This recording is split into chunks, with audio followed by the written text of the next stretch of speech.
Praise to the lord.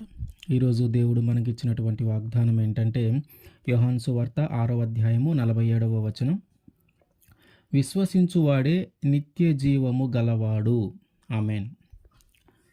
ఏమని విశ్వాసం ఉండాలి?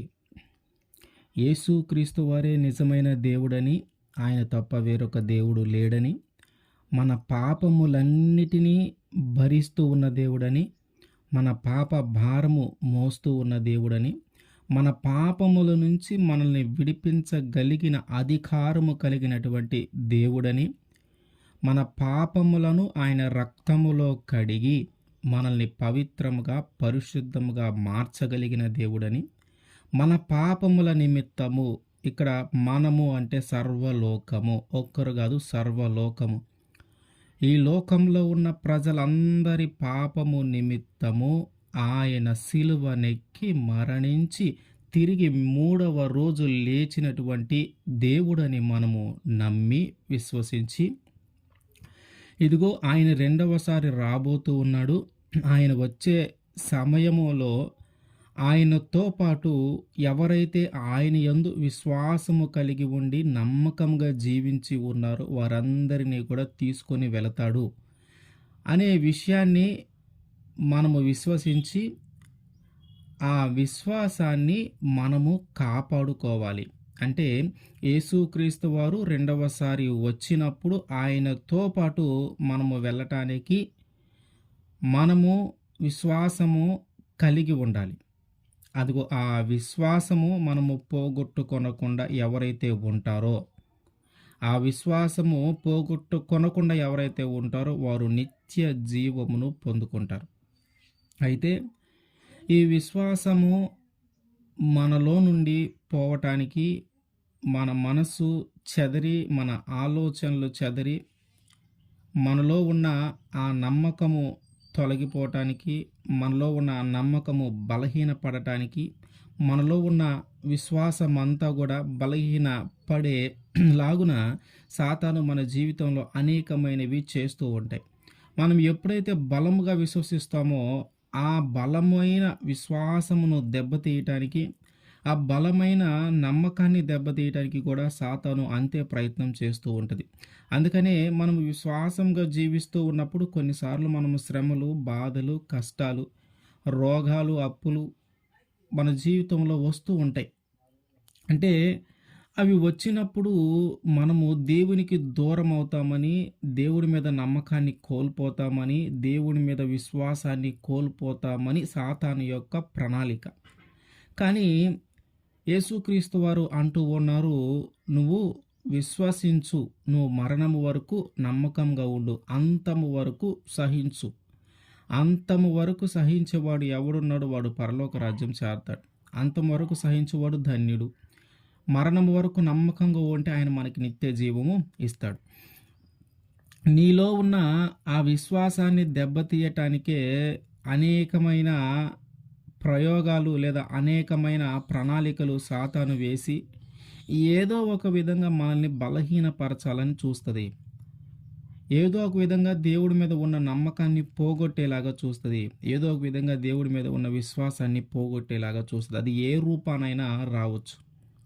మనము యోబు గారి జీవితాన్ని కానీ చూస్తే సంతోషముగా, ఆనందముగా జరుగుతూ ఉన్నటువంటి జీవితం, ఆస్తి అంతస్తులు, పనివారు కలిగినటువంటి జీవితం, కొడుకులు కుమార్తెలతో ఆనందంగా గడుపుతూ ఉన్న సందర్భంలో తన యొక్క విశ్వాసానికి ఒక పరీక్ష వచ్చింది. సాతాను చెప్తూ ఉన్నాడు, నువ్వు ఆయన్ని ఆశీర్వదించావు, అందుకనే ఆయన నీ మీద నమ్మకం కలిగి ఉన్నాడు, నీ మీద విశ్వాసం కలిగి ఉన్నాడు. నువ్వు ఎప్పుడైతే ఆశీర్వదించటం ఆపివేస్తావో లేదా అతని దగ్గర ఉన్నవన్నీ తీసివేస్తావో అప్పుడు ఆయన నీ మీద విశ్వాసము ఉంచడు అని, నీ మీద నమ్మకం ఉంచడు, నిన్ను దూషిస్తాడు అని సాతాను మాట్లాడుతూ ఉంటే దేవుడు ఒక అవకాశము, అంటే ఒక పరీక్ష లాంటిదే పెట్టాడు యోబు గారికి. ఆ పరీక్షలో ఆస్తి పోయింది,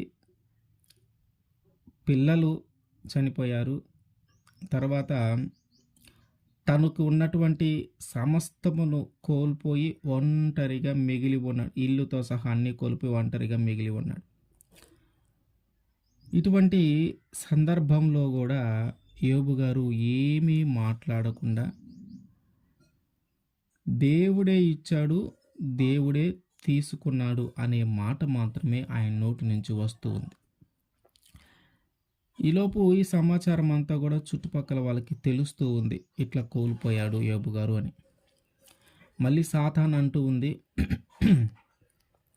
ఆ దేవుడు సాతానుతో మాట్లాడుతూ ఉన్నాడు. చూసావా, యోబు దేవుడే ఇచ్చాడు, దేవుడే తీసుకున్నాడు అంటూ ఉన్నాడు, కానీ నన్ను దూషించలేదు అని మాట్లాడుతూ ఉంటే, మనిషి తన ప్రాణము కోసం ఏదైనా చేస్తాడు.